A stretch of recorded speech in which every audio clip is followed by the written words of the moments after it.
Some of you know me, some of you don't. My name is Domenica. 6 years ago I was diagnosed with breast cancer, and I had no option but for to have a mastectomy, chemotherapy and radiotherapy. And I was told if I did all that I'd be fine, and I did, and I am.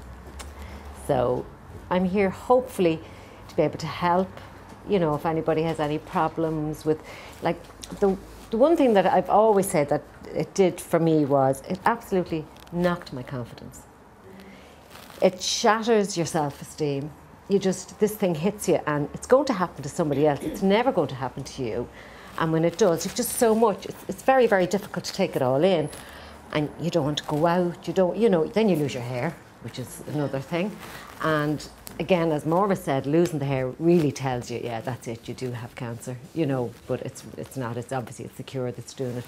But it rattles you, it just shakes you totally.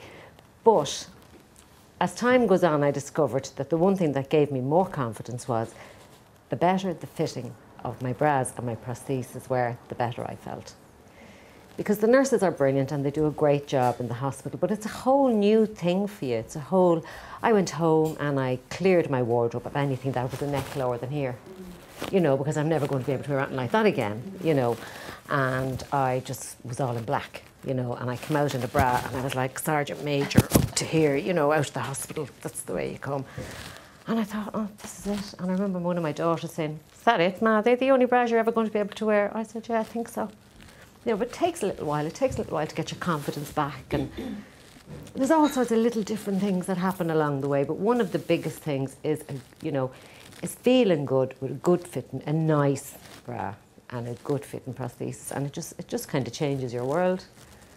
It gives you back your confidence. You begin to feel that, yeah, I can do that now. I can go out. My clothes are sitting right, because if it's not right, they're twisting this way, they're dipping in.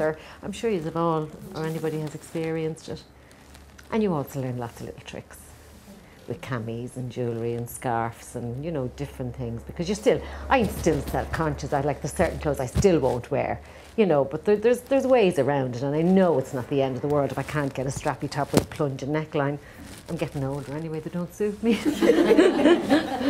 And I suppose all our lives as women, we start with our underwear, and how, and you're going out and you're dressing up and you wear your matching sets and you've got things, and then all of a sudden you've just get handed this white thing. You're probably talking about the same bra I'm talking about, and the straps were that wide coming up here that you couldn't wear anything other than a jumper. Yeah, up to your neck. And then the hot flushes kick in and you take everything off.